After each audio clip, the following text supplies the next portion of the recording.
Selamat datang kembali di pembahasan mendalam kita. Pernah nggak sih Anda merasa stuck gitu, rapat melulu buat proyek baru tapi nggak mulai-mulai? Nah, sumber kita dari Harvard Business Review hari ini punya ide yang mungkin agak radikal.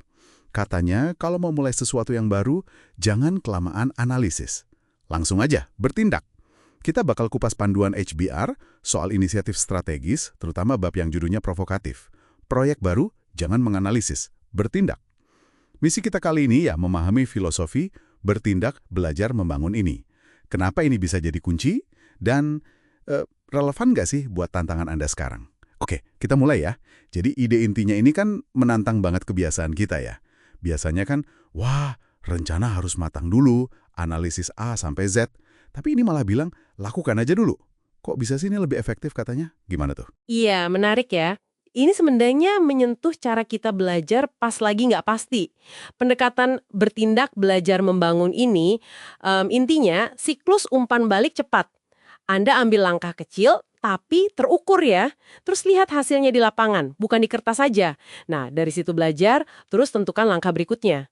Beda banget kan sama bikin rencana besar yang asumsinya belum tentu pas. Apalagi kalau situasinya cepat berubah gitu. Pendekatan ini tuh kayak melawan jebakan perencanaan yang sering bikin kita terlalu optimis, ya kan? Dipaksa tes asumsi dari awal.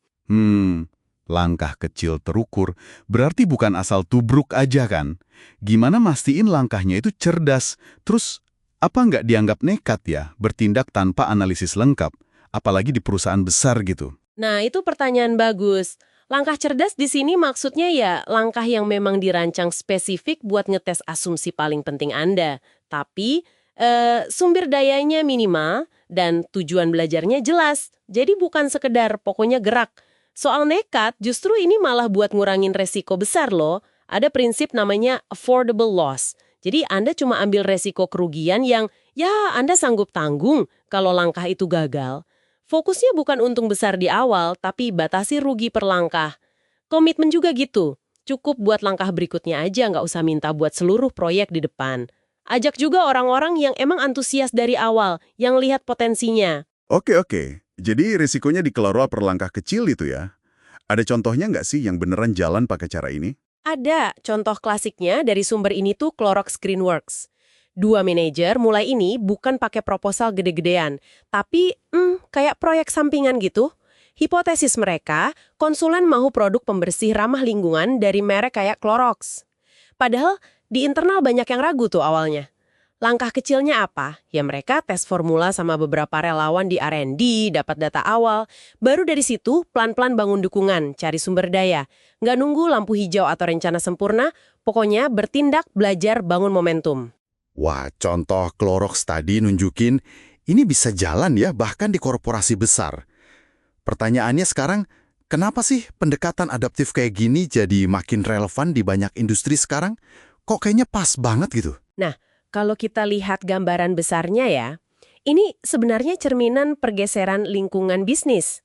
Dulu mungkin lebih stabil, lebih bisa diprediksi kayak katakanlah industri minyak zaman dulu. Sekarang kan banyak yang dinamis banget, nggak pasti. Teknologi, layanan digital, wah cepet banget berubahnya. Di situasi kayak gitu, rencana jangka panjang yang kaku, seringnya udah nggak relevan pas mau dijalankan. Makanya, strategi adaptif, ya kayak bertindak, belajar, membangun, ini bikin organisasi lebih bisa navigasi ketidakpastian. Masalahnya, banyak eksekutif masih pakai cara lama. Ya mungkin karena kebiasaan atau latar belakang pendidikan, padahal konteksnya udah beda gitu. Ini dia, ada contoh lagi yang bener-bener nantang soal riset pasar. Babson College, mereka buka pendaftaran buat kampus baru di West Coast, itu sebelum riset pasar yang, ekstensif gitu. Ternyata, permintaannya ada, cukup buat mulai dalam 6 bulan. Mereka bertindak buat belajar soal pasar. Gila juga ya. Tepat. Itu contoh kuat banget dari prinsip bertindak dulu. Mereka ngetes asumsi kunci. Ada demand nggak sih? Pakai tindakan nyata. Bukan cuma survei atau analisis di atas kertas. Oke. Jadi, buat Anda yang lagi denger ini, apa artinya semua ini? Intinya sih, kalau Anda lagi hadapin proyek baru, ide baru, apalagi yang banyak nggak pastinya, coba deh pertimbangkan untuk nggak terlalu lama kejebak analisis. Ambil langkah kecil yang cerdas, dapat feedback nyata secepatnya, belajar dari situ, terus bangun langkah berikutnya. Filosofinya itu, bertindak, belajar, bangun jalan Anda ke depan. Detail sekalipun. Nah, pertanyaan penting buat Anda sekarang. Gimana caranya Anda bisa coba terapkan pola pikir bertindak dulu ini? Mungkin di satu proyek atau ide yang lagi Anda pikirin sekarang. Langkah kecil cerdas apa nih yang bisa Anda ambil mungkin minggu ini? Oke, sebagai penutup nih ya, satu pemikiran buat Anda renungkan.